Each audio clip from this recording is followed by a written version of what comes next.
Mga kapatid, magandang hapon po sa inyong lahat. Sa mga nakaraang vlogs ko, dahil po sa kapapanood po nila ng mga videos ko diyan sa aking YouTube channel, marami po ang nagkaka-interes na bumili na ng sasakyan. At yung iba naman gusto pong mag-aral magmekaniko dahil nga po doon sa mga napapanood po nilang mga vlog ko po. Yung mga bibili ng segunda manong sasakyan, dapat po talaga magsama kayo ng magaling na mekaniko. Dahil maraming mga sasakyan ngayon na hindi naman alam nung may-ari talaga na masama na pala ang kondisyon ng kanilang mga sasakyan, na ibebenta pa nila. Si Jeep Doctor, kilala niyo po yan, ano? Si Jeep Doctor, masipag na masipag siyang magpakita nung mga nai-scan niya ng mga ibinebentang sasakyan ng mga palpak na mga segunda mano. No, talagang binibisto ni Jeep Doctor yung mga sasakyan na yan. Nakikita po kapag ginamit niya yung binebentang scanner, ay nakikita doon yung mga problema. Pero kung mabibili mo ngayon ay sasakit ang ulo mo. Ano bang mga sasakyan, yung mga nagkakaroon ng issue na talagang pagbili mo ay napakalaki na magagastos mo? Yun siguro ang importanteng pag-usapan natin ngayon. Sa pagkakataong ito, ang ipapakita ko lang sa inyo ay itong nasa likod na sasakyan na ginagawa namin ngayon. Last March, meron din po akong ginawang ganitong Ford Everest. Ganitong kulay din, nakasakay sa tow truck, ibinaba dito sa Autoruns.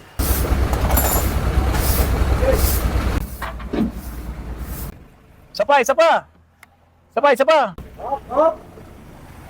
Tignan muna natin, baka madali lang to. Para hindi na magtagal dito. May tumingin na po ba? Ano daw po? Yung unang scan, yung crankshaft sensor. Crankshaft sensor, opo. Ngayon, yung isa naman, kasi dalawa ang tumingin eh. Opo. Yung isa, fuel line system. Okay. Sa fuel system. Ngayon, may redondo siya pero ayaw tumuloy yung Okay.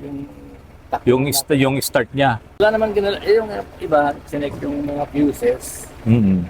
Tapos yung sa may injector, yung bleed. Opo. Tapos dito nga, parang nagtano siya. Alin po? Dito sa intake, Hmm. pinugaan ng gasolina para Oo, parang pasalubong. Oo. Wala pa rin. medyo umusok na siya. Kulang konti, pero hindi nagtuloy. Hindi ko nagtuloy. Hop. Maraming pinabili doon, no? Nagpabili ng crankshaft positioning sensor. Tapos nasira pa yung return hose doon sa injectors. Ano bago po yan, no? Bago, ayan, kitang-kita pa yung O-ring kasi ito nawalan na ng O-ring dahil naputol. Napansin ko na hindi gumagana or hindi umiilaw yung check engine light doon sa panel gauge. Ayan. Dapat po ay lalabas yung check engine dito. Yan, dito yan. Sorry. Yan, dapat lalabas yung check engine. At hindi pa rin po naayos. At ang isang matindi rito, mga kapatid, yung pong Everest na yon, nasunog po ang kanyang computer box. Powertrain Control Module, yung PCM. Amoy sunog. Oh?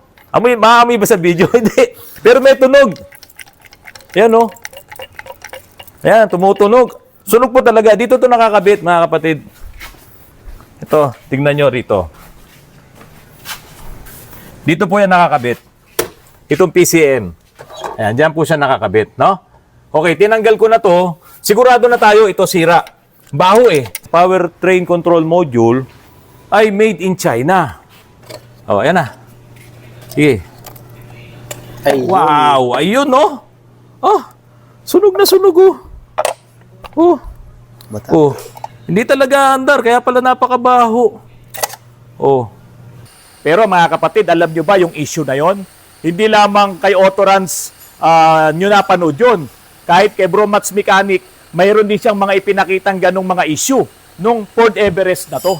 At ito nga pong Ford Everest na to, ganun na naman ang issue nito. Ibang sasakyan na po ito, ha. Ito po, nagpalit ulit ako dito ng PCM. Ito po yung PCM na pinagpalitan natin. Ayan. Pero ito, hindi ito sunog, mga kapatid. Talagang bumigay na lang itong PCM na to na ito po ay made in Germany. Ha? Original niya po ito. itong Bosch na PCM.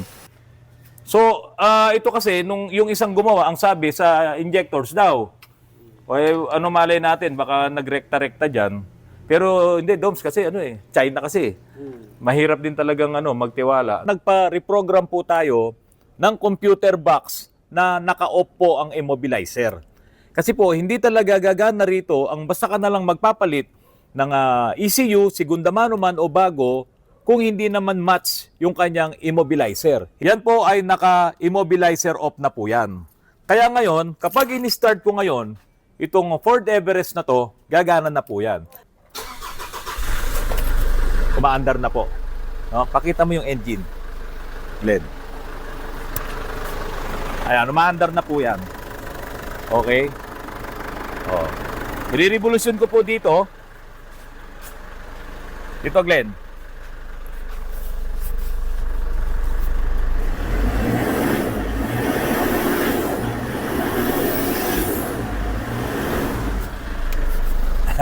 Maandar na po itong unit na to, pero ito po ay naka-immobilizer off. Ayan ang nangyari doon sa Ford Everest po na yan.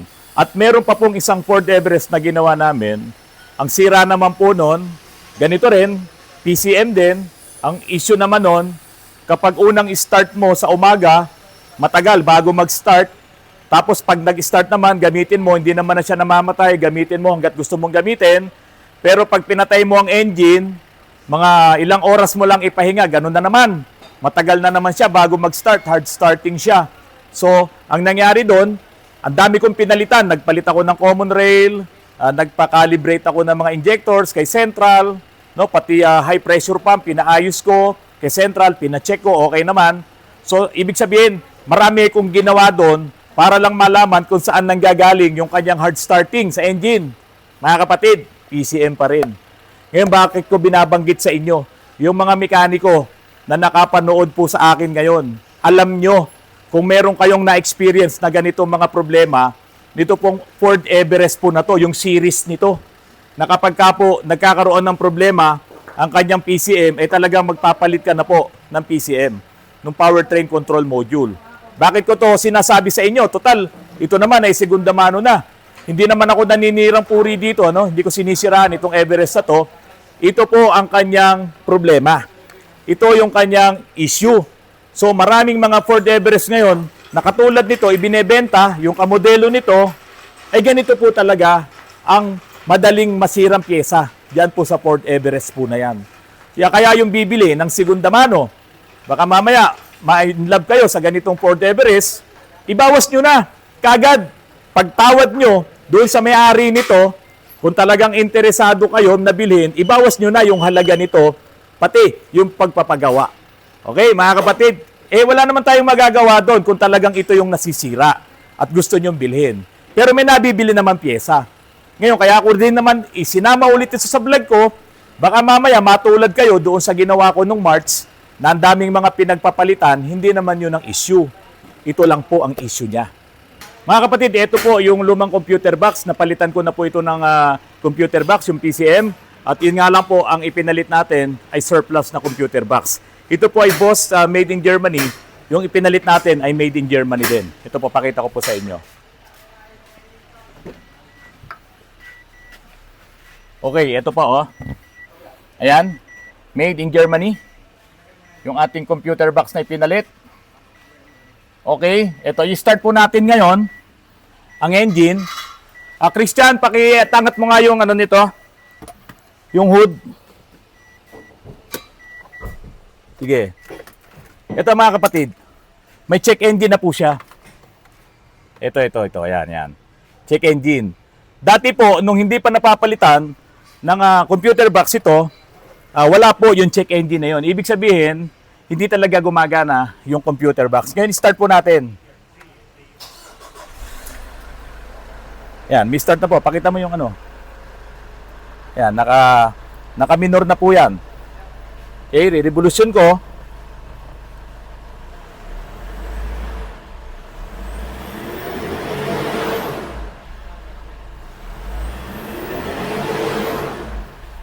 Okay.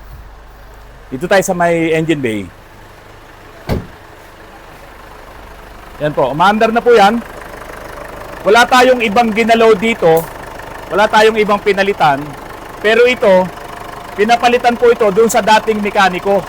Kasi ito po ay galing pa ng Bulacan, itong unit na ito. Ipinagawa na po nila doon yan sa Bulacan. At yun nga po, marami na namang napalitan na pyesa bago malaman ang sira pala ay yung computer box. Ngayon, mayroon pong tanong dito. Bakit surplus? Ito po mga kapatid. Kasi pag bumili tayo ng brand new, yun po ay ililipat pa yung lahat ng program doon sa brand new.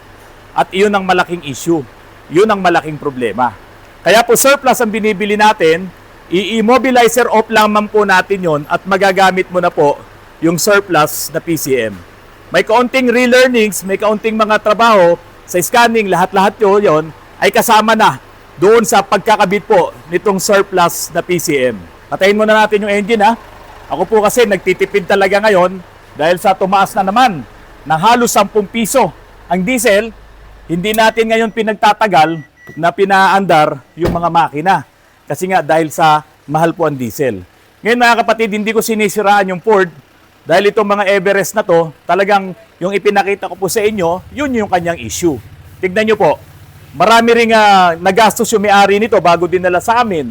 Yan talagang issue naman ay computer box. Kaya sa makakapanood po ng vlog na ito, kung kayo po ay mayroong ganitong Ford Everest, adi alam nyo na ngayon na kapag ka inon nyo at hindi umilaw yung check engine, malamang may problema kayo sa PCM. Huwag nang kung ano-ano yung pagagalaw nyo rito sa engine bay kasi lalong dumadami yung problema, lalong dumadami ang inyong magagastos. Ang history po nito, sabi nung may-ari, minsan nakakalimang on and off siya bago gumana yung makina, bago niya ma-start. Pero mga ilang linggo lang ay talagang totally hindi na po nag-i-start at hindi na nga umiilaw yung check engine. Kaya kung bibili ka ng ganitong Everest, bawas muna pala sa presyo ng binibili mong Everest yung halaga ng pagpapagawa at pagpapalit ng kanyang PCM kung talagang interesado ka. At ang importante naman doon, makuha mo siya ng maayos at magamit mo rin po siya ng maayos. Alright. Mga kapatid, maraming salamat sa patuloy na pagtangkilik niyo po sa aking channel. Papasalamatan ko rin po yung pinsan ng aking ex-girlfriend, si Mary Rose Castro. At doon sa kanyang asawa na talagang hindi po pumapalya or uma-absent sa panunood ng aking mga vlogs, si Brother Roger Castro. Bro, salamat sa panunood mo at hindi ka talaga uma-absent sa tingin ako ay mag-upload ng aking mga vlog. Siyempre, hindi ko rin nakakalimutan na banggitin pala yung inyong lokal at ang inyong distrito. So, Palayan City ang inyong distrito at lokal ng bagong sikat sa Gabaldon, Nueva Ecija. Ngayon, papasalamatan ko na rin po itong mga minamahal kong mga tagapangasiwa po ng distrito. Yung iba po, paki-message nyo po ako para mabati po rin natin dito sa ating channel. Salamat po kay Ka Ricardo de Umania. Owan po siya. Kaleo Paras. Salamat din po kay Ka Wilson Cayago. Salamat din po Ka Virgilio del Rosario. Maraming salamat doon sa picture po natin nung nakaraang linggo. At syempre po, mula naman po sa Eastern Samar, salamat po ka Lorenzo Cardinosa at yung aking pinakamamahal na Owan na nandito po sa Rizal. Siyempre, pag nasa Rizal, mahal na mahal po natin yan. Ka Alfonso Rico. Mga kapatid, lagi po kayong manonood ng mga vlogs ko para po dumami po yung aking mga views. Ngayon, babay na muna po ako. Ite-test drive ko po itong si Porsche 356B para maipakabit ko na rin yung pinagawa ko pong tolda. Ito, start na po natin.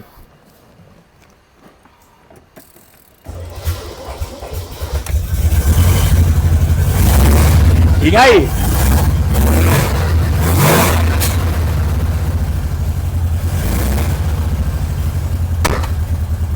Bye-bye!